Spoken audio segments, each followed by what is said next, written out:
Chip here with On the Chain. Welcome On the Chain family. I am your host for this video.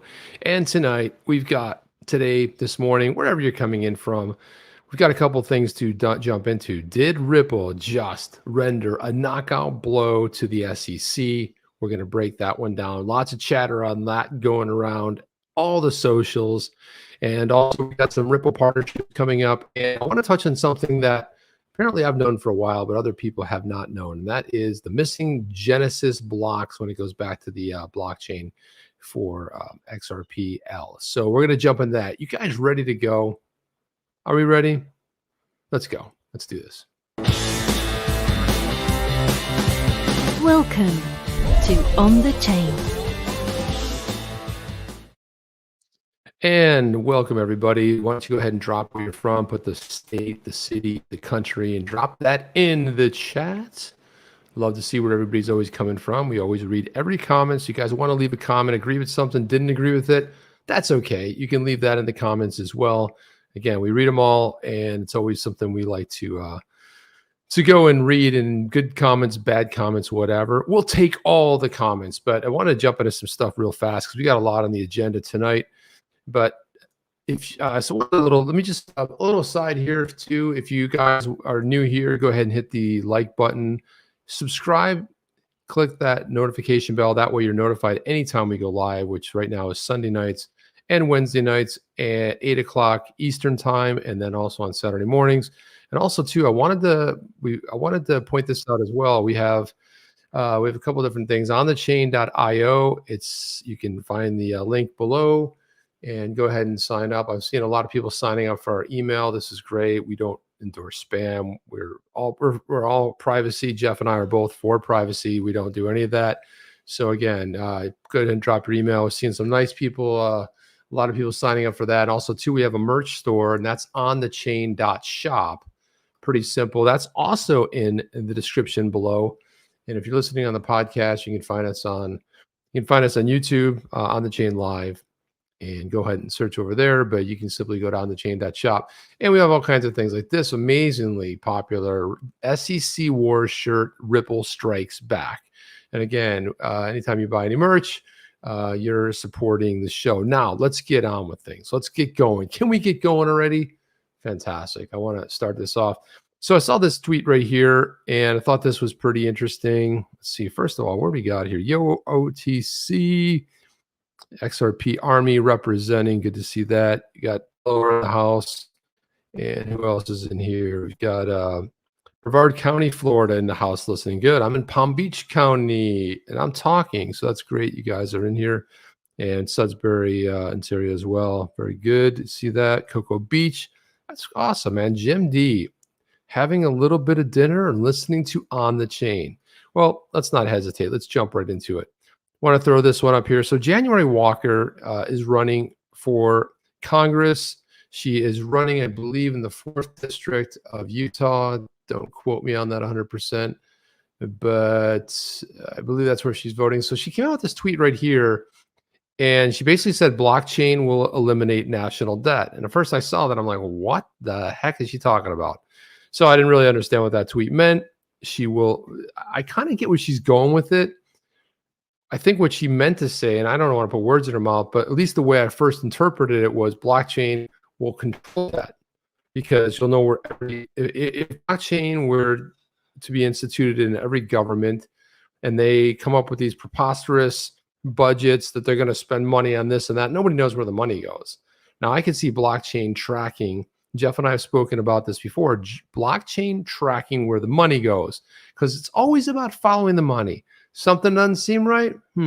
Follow the money, and then you usually get to what's actually going on. And so she's running over here, and there she is right there. Yep, it is the 4th District of Utah right there. And she is, so you think, okay, well, what party is she running for? Is she Democrat? Is she Republican? No, neither. She actually is, she is a United Utah Party, non-denominational. And she's in the running because there was a primary. Burgess Owen is the incumbent. If you guys know, if you go back far enough, you'll know Burgess Owen's famous football, NFL, American football star over here, played 10 seasons between the Jets and the Raiders. And he's an incumbent. He's a freshman congressman right now. And he's probably going to hold a seat. But you had January Walker, and then you have a write-in, Jonathan Peterson. I think I'm going to be an independent write-in. Why don't I just do that, see how many votes I can get, how many people write me in. I'll be a pro-crypto platform. And there's Burgess right there, and he's probably the incumbent. He's going to win. Also down here, former star, and also in the University of Miami's Hall of Fame in the Orange Bowl. But I just thought that was a little bit odd saying that blockchain will eliminate debt. I won't eliminate debt because I wish we just instituted blockchain and boom, the debt's gone. Debt's gone everywhere. Not so easy. Doesn't happen that simple. So moving right along here. We have this tweet put up by Jimmy Filan. This came out yesterday. It's kind of what we're going to break down and talk a little bit about today. But the magistrate judge in Netburn denies the SEC attorney-client privilege claims the predominant purpose of the communications was not to provide legal advice. The documents must be produced. That's right. They must be. Not like, hey, when you get around to it, can you show us the docs? Now, we've heard this before. This isn't anything new. We've certainly been at this juncture before because the SEC has been ordered to produce other documents, didn't produce the documents. Although the way this is worded is absolutely just insanely fabulous. And I wanted to go in here, and this is what I love. So Jimmy Filan says this: that decision is what Black Law's dictionary defines as a body slam. That is fantastic. Body slam, body slam. So yeah, an absolute body slam. Bahamas in the house as usual. Good to see that. And I like this by James Rule, XRP. In Texas, we say, bless your heart. In the South, we say, bless your heart, because it's like, oh, you just did this and that, and you just blah, blah, and you go, oh, bless your heart. Which is a really nice way. That's how Southern people are down here in the South in the U.S. It's a really nice way to say, you know what. So I thought that was also pretty good. Yeah, Texas, we say, bless your heart. And getting back over here, Jeremy Hogan said, wow, she used the H word, Jimmy, the H word. And what is the H word? Well, in the one of the paragraphs, it goes on to say that this question is made unnecessarily complicated by the SEC's litigation tactics. The SEC has distanced itself from the speech to avoid discovery and sought to preclude Bill Hinman's deposition on the grounds that whatever he said in the speech had nothing to do with the SEC's opinion. And here's the H word: the hypocrisy in arguing to the court. On the one hand, speech isn't relevant to the market's understanding of how or whether the SEC will regulate cryptocurrency. And on the other hand, that Hinman sought and obtained legal advice from the SEC counsel in drafting his speech suggests that the SEC is adopting litigation positions to further its desired goal and not out of faithful allegiance to the law. So I love this line right here. I mean, the hypocrisy is one part, but this here, just stinging.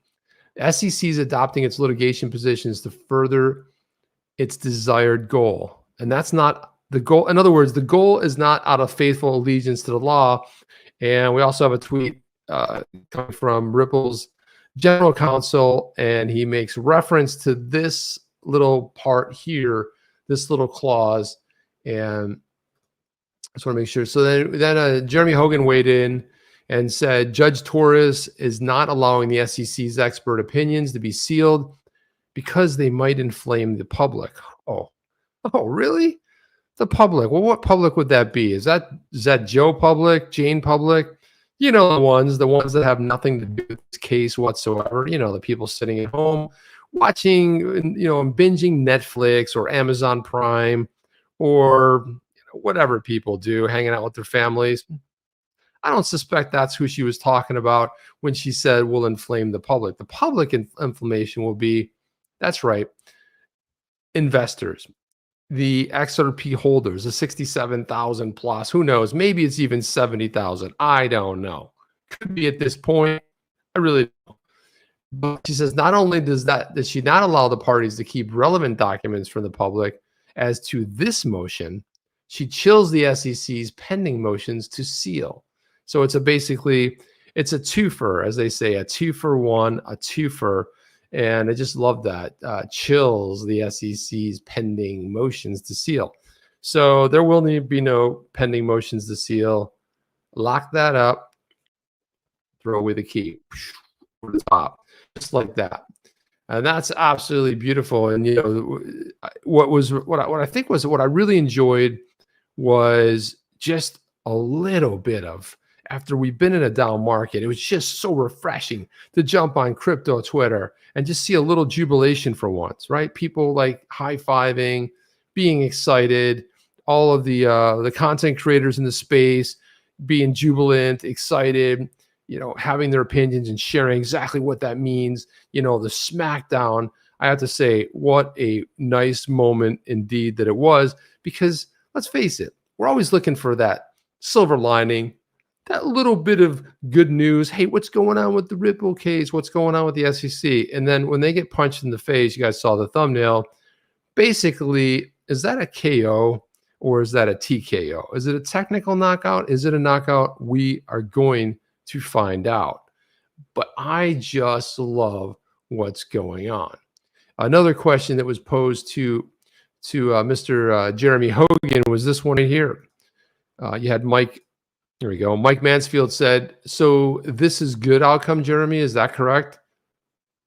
Jeremy says, "Yes, this is a good outcome." So in case you had any doubts, yeah, it's absolutely a fantastic outcome.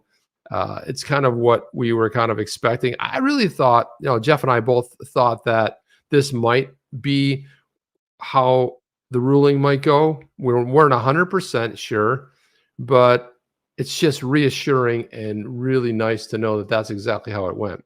So tying back to that one line there, check out this tweet by none other than Stuart Alderoty. He is the general counsel of Ripple. And he said, thinking this morning about when first admitted to the bar. Now the bar is the association that, the bar association is what basically where you hang your hat, and that's where you become an attorney. You have to pass the bar exam. You're admitted to the bar, and then you can practice law. We have John Deaton, Stuart Alderoty, Jeremy Hogan, all the attorneys, other crypto attorneys. So that's what he's talking about when he's talking about the bar. So he says, thinking this morning about when I first admitted to the bar, every attorney has to swear an oath. Not to a desired goal to a client. You swear an oath to a faithful allegiance to the court and to your duties as an officer of the court. So that's really what he's playing off of, right? That whole idea of when the judge, the smackdown in that, as far as let's go back to that other tweet. Let me see if I can go ahead and pull that up real quick just to see if we can show that. Let's go here. Where was it? My gosh, I have so many things up. Here it is right here. So here it is right here. And there it is right there. The hypocrisy about arguing with the court on one hand, and it says the other hand, Hinman sought to obtain legal advice from the SEC counsel in drafting his speech, suggests the SEC's adopted a litigation positions to further its desired goal. In other words, the goal, serving the goal of where they want to be versus the faithful allegiance to the law. This is just an epic takedown, a smackdown, a punch in the face, not even a punch in the face, a throat punch. That's what this is right here. And the way this is written, I must have read this paragraph, I don't know, 4, 5, 6, 10, 15 times. It's just beautifully well written. And it's amazing when somebody has great command of the language that you can write something so disparaging and smack and punch them, throat punch them several times. This right here, the entire opinion is fantastic, but just there's some little key points in there that I wanted to pull out that just make it just fantastic. I have to say I really enjoyed it. Okay, so here you go. So Jim D's saying, what's good? What good is it for atheist attorneys swearing oaths? Well, the oath is to upholding the law, right? So I get where you're coming from. I got you, man. By the way, how's that steak dinner you're having over there, Jim D, or whatever you're having? Yeah, right here, John Doe nailed it right there. Pulled a literary slaughter. Yeah, slaughter, just absolute beatdown. Just phenomenal in every single way. What's going on, Mike? Good to see you. Love the throat punch. Yeah, I think we're all loving that right now, Mike. You know. Yeah, slash. Ooh, gruesome, right? Just absolutely gruesome. My good golly, Miss Molly. And then jumping into the next one here, I wanted to go into this document. I have the entire document pulled up here, and I want to zoom in on a little bit here, just a little bit. But on page 8, I want to read a little bit more of this, just to kind of, I don't want to, I mean, it's a long thing. We're not going to sit here and read the entire thing, but I wanted to just jump into a little bit of this here. And here it is right here. Second, Hinman testified under oath that he circulated the draft speech to the SEC staff to enable him, in quotes, to get reactions, end quote, to the content of the speech, and testified that he did not recall specifically what comments he received. You know, I mean, nobody knows. Who knows what were the comments? Nobody knows. I mean, it's just some comments. And ECF number 480XB, D. Hinman's deposition, and she notes the exact location. She says the speech was intended to, and then in quotes, intended to express my personal views, end quote, about offers and sales of the digital asset Ether. The law is settled. That policy advice, like whether it's a good idea or a bad idea to make a particular public statement as a public figure, or communication advice, like whether a statement's on message with the agency's position, is not protected legal advice, even when it's offered by lawyers. Accordingly, the predominant purpose of the communications was not to provide legal advice to aid the SEC in conducting the public's business. The documents must be produced. Bam. Again, another just epic takedown. So that client attorney privilege, because they were attorneys and they deserve some kind of special treatment, that's absolutely out the window. And again, beautifully, just well crafted right there. I just like the fact that, again, here's another literary slaughter, to quote there John Doe. It's just fantastic, and it's long. Let's face it; it's pretty long. I'm going to see how many pages. It's 9 pages total. But Judge Sarah Netburn, just really took that apart. She spent some time on this. She crafted this well. This was probably one of my favorite documents I've read. And it goes in other positions, but I think it's just too long. I wanted to focus in on the main points that I thought were relative to, for the OTC family and what we thought. Of course, I wish Jeff was here. He'd chime in with his opinion too, and that would be something great to look at as well. But moving right along, we've got some. Let me see what else we have. What else do we have in here? We have something. Yeah, so this is also good news. This just happened. A tweet was sent out by Flare a little bit ago. Flare's live, and it's in observation mode. Wow, how long have we waited for this opportunity? Thank you for that, RC. Appreciate that reminder.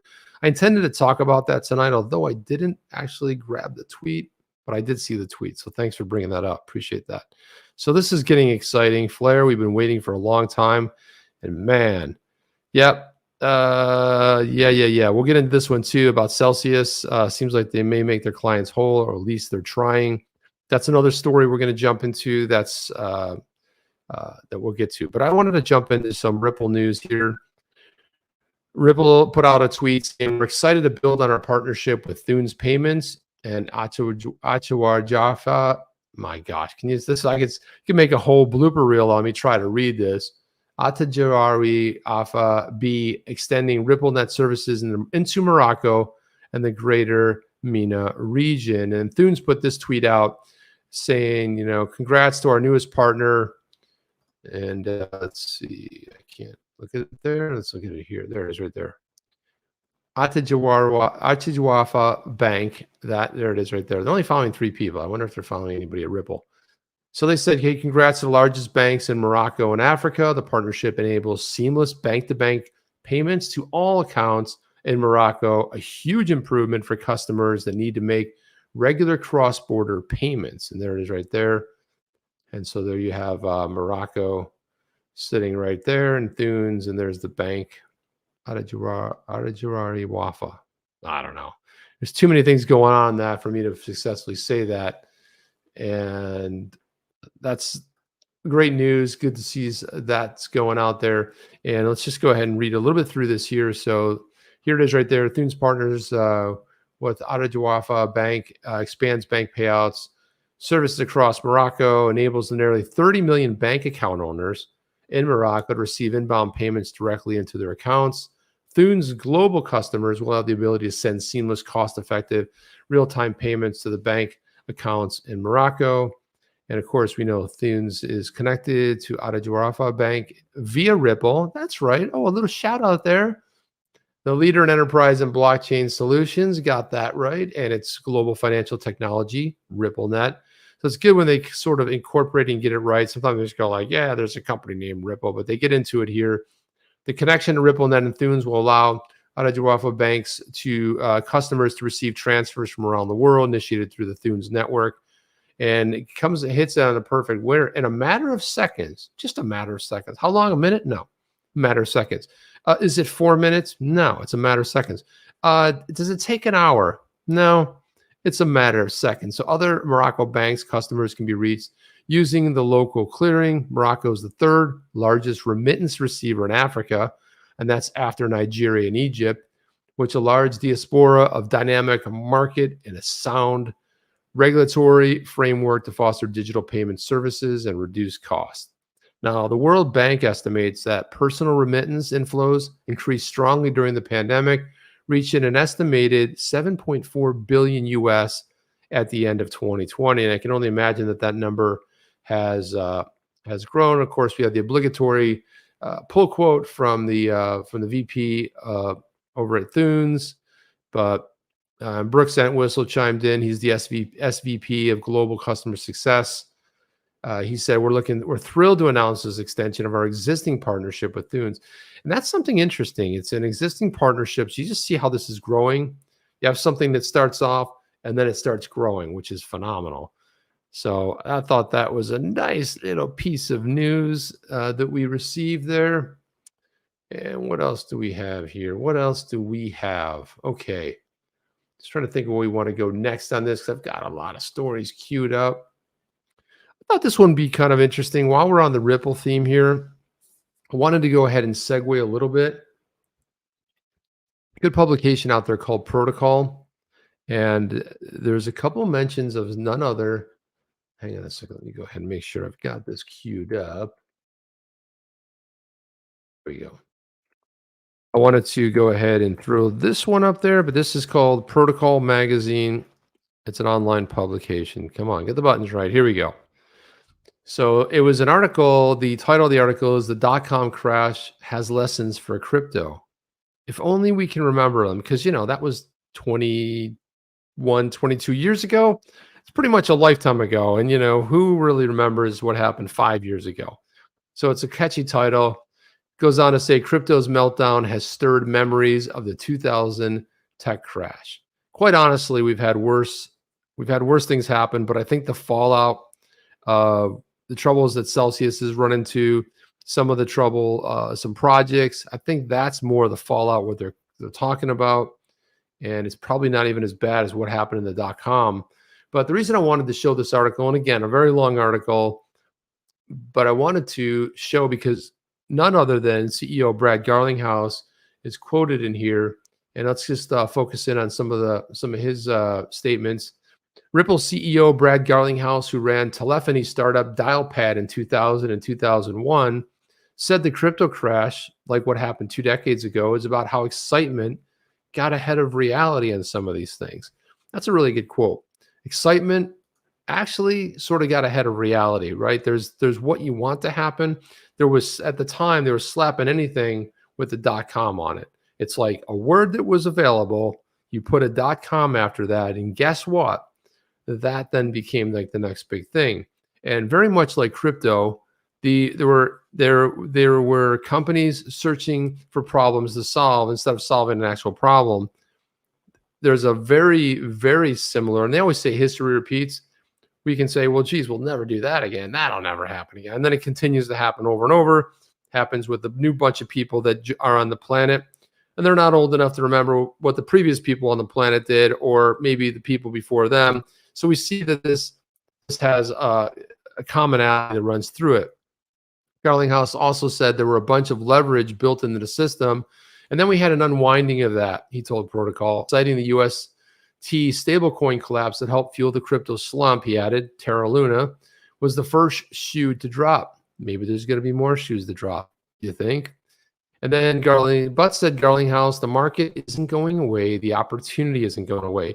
And I like how he finishes that off with a positive. Started off with a little bit of like, hey, this is what it is, but we're here to stay. We're not going anywhere. Game on is what essentially he's saying. So there are a couple pull quotes here. Go to the next one. Garlinghouse, who also served as a Yahoo executive, recalled a site called drcoop.com.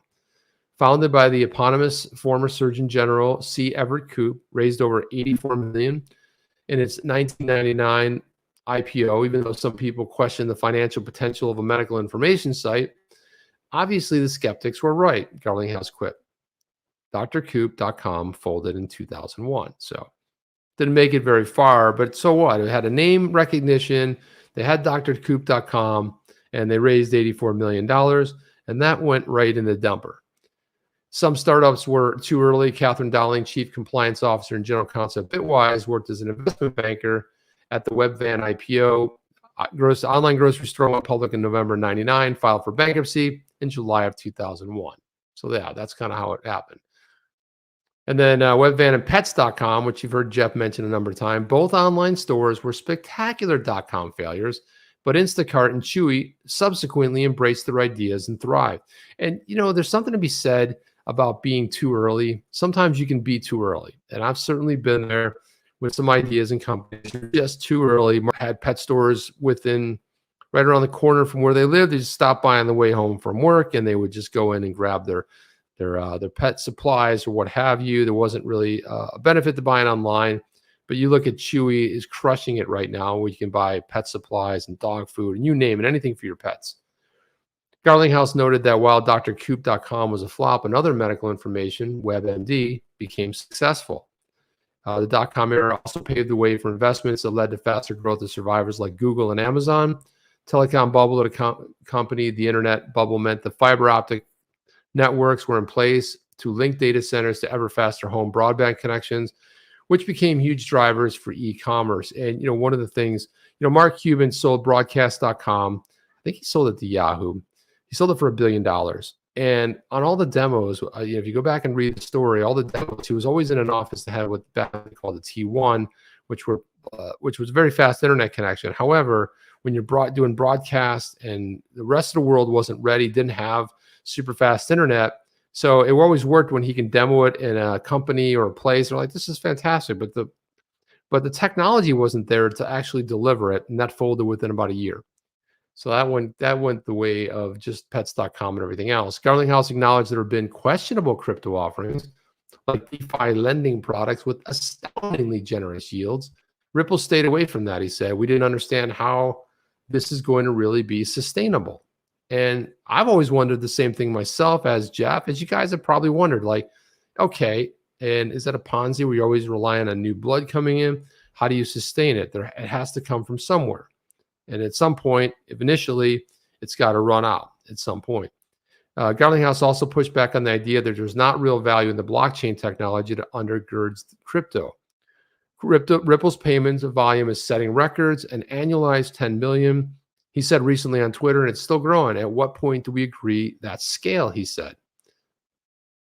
And I think there were a couple other pull quotes. Garlinghouse also cited NFTs, noting that people have appropriately been critical of some of the hype cycle around a market that exploded last year and then took a hit in the crypto downturn. Bored apes are one thing, but ideas behind the tokenization of assets to make them more tradable, to build smart contracts around them, is very compelling. if you make the conclusion that the meltdown of art-based NFTs equates to NFTs aren't a thing, then I think that'd just be a massive failure of logic. He said when Pets.com went out of business and when Webvan failed, then most people didn't say the internet isn't really a thing. They're like, oh, it's going to fold. But isn't that weird how everybody suddenly thinks the same thing now? They're like, oh, it's going to go. It's going to go away. Meanwhile, we're 10, 11 years into this so-called experiment. I remember back in the 90s in my ute, working around the internet, doing some front-end stuff, building websites. And I remember a colleague of mine, an ex-colleague of mine saying, isn't that just a fad? I mean, how long is that going to last? That's kind of dumb. And we all know people that said that. So it's interesting to draw the parallels between what happened with the dot-com crash and what's happening in crypto. So I think that I thought it was a good article. I really liked Garlinghouse's pull quotes there. He did a nice job. The last one here, he just said, the point I'd like to make is crypto is absolutely here to stay. It's very clear the industry is here to stay and will continue to grow. So it's good to see the optimism in that piece as well. And then one of our other favorites over here, we have the WrathofKahneman. He said, he put this tweet out, the venture fund Ripple investor, SBI Holdings, formed with Sygnum and Azimut, made its first investment in Coinhako. That's the leading crypto exchange in Singapore. SBI also invested directly. Coinhako originally mentioned as an XRP gateway for SGD, IDR, and VND. So I thought that was some other good news. So you're starting to see, SBI going ahead along with other, with Ripple and Sygnum and Azimut. Really kind of cool to see that going on there. Let's see what's going on. Some interesting stuff going on the chat there. Let's see, what do we have here? Put your hats on one for one. What is John Doe's into a big lengthy conversation? I'm not really sure, but I don't know. My cousin Vinny. I don't know what that means, but a random comment, at least when I'm looking at the comment section, seems very random. Moving right along, there was there's a press release from that. I'm not going to get into that. Look at this one. This one, I was looking at this here. And look at this right here. This is let's throw this up there. None other than Matt Hamilton. He looks like almost like a I don't know what they did to the picture, but he just looks a little dazed, like a furry toy, almost like a mannequin there. I don't know what they did. Something weird to the picture there. Let me get rid of this thing here. So Matt Hamilton's former director of developer operations over at Ripple got into an argument with Bitcoin and maximalists. Of course he did. What else is new? But thank God the biggest FUD-buster on is Matt Hamilton. Ripple itself only operates. Okay, so let's go into it. So I'll laugh out loud.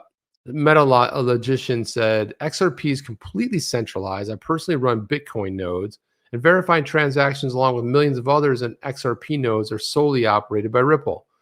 Matt Hamilton says, well, why lie? Ripple only operates about 5% of the nodes on the XRP Ledger. That's the whole point about decentralized blockchains like the XRP Ledger. There is no central authority. You can run an XRPL node and verify transactions along with everybody else. No one's stopping you. So he talked about there's nuances of XRPL decentralization, but a good article written about one tweet, which is fantastic. You gotta love that. And this led me to this other. I wanted to jump into this too because apparently a lot of people don't know this or were unaware of it. I thought it was like wildly considered sort of a arrested fact, and that is the XRPL, the missing Genesis blocks. And I teased this a little bit in the open, but Harley GIOgeta put out a video talking about, and there he is right now. So he was talking about the XRPL's missing Genesis block. And you know that the Genesis block, they call it the Genesis block. Funny, that's obviously the first book of the Bible too. The Genesis block is the very first block on the blockchain, which is referred to as a Genesis block. And he put out this little video talking about it. He said, do you know there's a Mandela effect when it comes to XRP? Where are the missing Genesis blocks? He talks about this thing that nobody knew. I want to hear from you guys in the comments, in the chat right now, but also here in the comments below. Are you aware of this? I want to take a little bit of poll. Just say yes or no. Yes, you were aware that there were missing blocks from the very beginning, or no, you were not aware of this, and this is new news to you. So I want to just kind of take a kind of take a poll. I know it's kind of hard to put a poll up here, but just kind of see where we're at in this and see if this is something that you were aware of or if this is sort of brand new news here. So I want to just see what people know. So what do we have here? So we've got a no. David Scottsdale says no. Then we've got Dash that I just heard about it recently. Interesting. Jared Christopher also says no. Wow, we have a lot. We have OZ1 says no. Nully says I did not know. Incredible. Metcast knew. Interesting. Wow. So there we go. Hans Loaded said nope, never knew. Wow. So this is something, when I saw this, I was debating whether we should talk about this tonight, only because I thought it was a widely known fact, but apparently it is not. Let's see. So there we go. Yeah, we have a yes in there. Yes, we know, says Reza. And so there you go. So it seems like right now, unless more people chime in, the overall sort of unofficial poll there is no. A lot of people were unaware, did not know. Let's okay, there it is right there. Laurel Mystic said, I just heard about the missing blocks the other day. Maybe it was because of this tweet. So here's another one. Revenue Maverick said, nope, didn't know about it. Jeff Romy knew about it. Yeah, I said, yes, David explained this long ago. That's what I thought too. But you got to remember, people come in and out, and it has not something people have been talked about. So yeah, I can understand how that would be. Pepe Gwynn says, yeah, of course. I knew, man. I knew who didn't know? Everybody knew. And it isn't something. So kind of seems like we're a little bit split here, at least here between the on the chain family. I'd like to take an official poll. If you're watching this in the rewatch, drop it down below. We can get a little more granular to see, because I'm just a kind of curious fact myself. And so anyway, so Matt Hamilton, Fudbuster, jumps in again and says, no, it's not a Mandela effect. This is something that's documented and very widely known. Those blocks were from the very early days and represent 0.04% of the total number of blocks and contained about 300 transactions. It has virtually zero, or his words, no significance. Jade Martin says, I mean, I've been in the XRP community for nearly 6 years now, and this is the first I'm hearing of it. Digital Asset Buy has been around even longer, and he just said today that he didn't know this was a thing either. And I'm like, wait a minute. How is the digital asset investor to know about it? I mean, it just seems odd to me. It's like, yeah, he's been around for a long time, and the first time he heard about it, I guess how I've heard a lot about this, and it really through BTC Maxis talking about it, because they were like, the missing Genesis blocks. There's the first X amount of blocks are missing, and it's faulty from its inception. And so there were a lot of arguments along those lines that people got involved in. And after Jade Martin's his answer there is so widely known as a bit of a hyperbolic statement. Matt Hamilton says, well, I don't know what to tell you. It's documented on BitThump, documented in the code, documented on the XRPL.org, been mentioned many times in interviews with David Schwartz. That's another way we know about it. And also myself, Matt Hamilton, frequently mentioned by Bitcoin maximalists, which I alluded to a little bit ago, but ultimately it's inconsequential. Yeah, doesn't really matter, right? Not a big deal. Here it is right here. If you look on BitThump here, throw this up there. The ledger 32570 is the earliest ledger available, approximately the first week of the XRPL history. Ledgers 1 through 32,569 were lost due to a mishap in 2012. I don't know what that mishap was, but there was a mishap in the beginning, because the XRP ledger state is recorded in every ledger version. The ledger can continue without the missing history. So there you are. 10 years later, we learn about it. For some of us knew, some of us didn't know, but now you guys all know. And don't you feel much smarter that you know? You can like recite that. You know exactly what happened. It's a mishap. What kind of mishap? Is it like somebody spilled coffee on a keyboard and like, whoa, I mean, who knows what kind of mishap that could be, but there was some kind of a mishap that was going on. And I want to jump into this here. Let's see, what are we doing here? I put out this tweet today. I think I put this out today, but here we go. And so there was a popular websites since 1993. And this is interesting to watch as you see them change. What's popular today isn't necessarily what will be popular tomorrow. Only the best survive. Zero utility is a death blow for digital assets. And I wanted to let me play this a little bit. Let me put this up here big here on the screen so you guys can see it. So what you see is the usual players back in 97, AOL, Yahoo, MSN, Excite, Lycos, GeoCities, Netscape, the BBC, InfoSpace. You're like, greeting, like, what are these InfoSpace? Who are these companies? So now we're at 2000, still the usual suspects, Yahoo, AOL. And then you see Google making its way up to the top, just shooting up to the top. Now it's overtaken the third position. You got Yahoo and MSN above it. And now we're in the May of 2004. Yahoo still has the biggest presence. Now Google's growing in 2005. 2006, it overtakes the first position of Yahoo. MySpace is in there, one of the first social networks. You've got YouTube jumping in there. You have MSN, you have Ask.com, Yandex, Wikipedia. It's funny, Baidu is just kind of making its way up. And watch how Google, we're in 2011, but Google is stretching the field an incredible amount. Facebook, though, putting a little bit of threat there. Facebook and YouTube growing pretty strong, catching up to Google right around the end of December 2014. And then they lose steam and Google continues to grow. Facebook and YouTube fall off. The earlier players are completely wiped off this. And we get to 2018, Google is growing. It's now at least 1.5 times larger. And it continues to grow into 2020. And YouTube and Facebook growing even smaller. It's just crushed it. So it goes to January 2022. But just remember, just because it was popular at one point doesn't mean it's going to remain popular. It's just not going to always happen. That's not how it works. And just because something starts out popular doesn't necessarily mean it's going to be around for the long term. This was unfortunately, I can't play. I might be able to play. Hang on a second. Let me see if I can. I could probably play some of the music on this. I can't play the beginning part of the music.